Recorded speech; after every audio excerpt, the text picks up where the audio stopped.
Parcours Gurluk, volume 2. Animé d'un sens de l'observation toujours bien aiguisé, suivant avec une distance assurée, empreinte d'une intelligence mesurée, les épreuves physiques de la Terre, la planète Gurluk a décidé d'organiser un parcours géant sur sa glèbe giboyeuse, un périple de ninja warrior à ciel ouvert. Pour cela ont été réunis les meilleurs athlètes gurlukiens, afin de passer moult obstacles, plus acrobatiques les uns que les autres. Dans sa combinaison en gomme de sapotier protéiforme,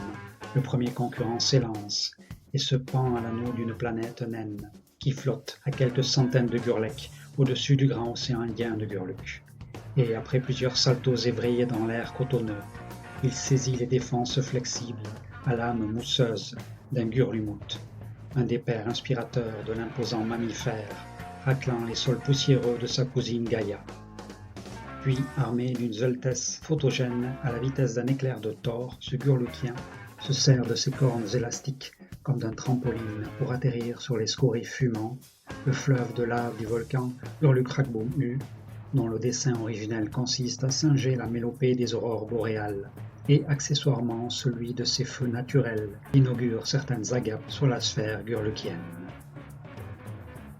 Son ascension onirique se poursuit avec la traversée des eaux piégeuses sans fond, à l'image d'un zoo sans barreaux, du torrent Gurlu-Iti-Kitaka qui miroite labyrinthe de glace sur le stand d'une fête à Neuneu, sous les yeux au reflet de pommes d'amour, de ce pentathlonien pouvant alors se transformer en Neuneu, petit robot et bel ami d'Ulysse, et des algues nageant à la surface de ce trompe-l'œil, qui émoustille les perceptions des prunelles, sans faire perdre le nord à ce chevaleresque décathlonien,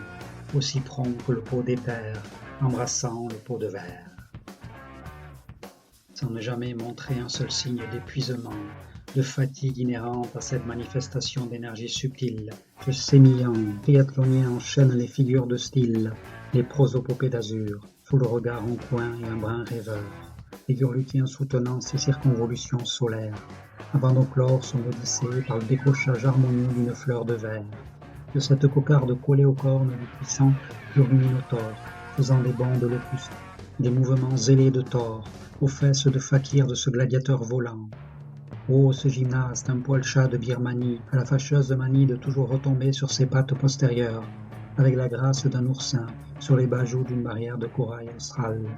la dextérité d'un semnopithèque noir qui joue avec un javelot d'ébène sur l'île de Java, après une bonne bringue, l'agilité artistique d'un ptérodactyle qui trempe ses ailes dans l'aquarelle, la gouache et le pastel, dans la gurlukien rempli de son essence, propriété guérisseuse.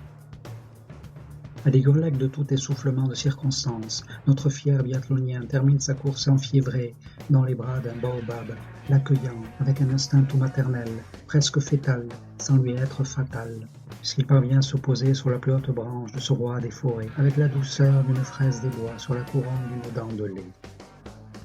Par conséquent, en un temps record, notre cher Gurlukien sauteur est déclaré champion, comme tous les autres participants l'ayant accompagné, portés par une intention roborative depuis leur centre intégrateur situé dans la région du cœur d'une des luxuriantes selvas gurlukiennes.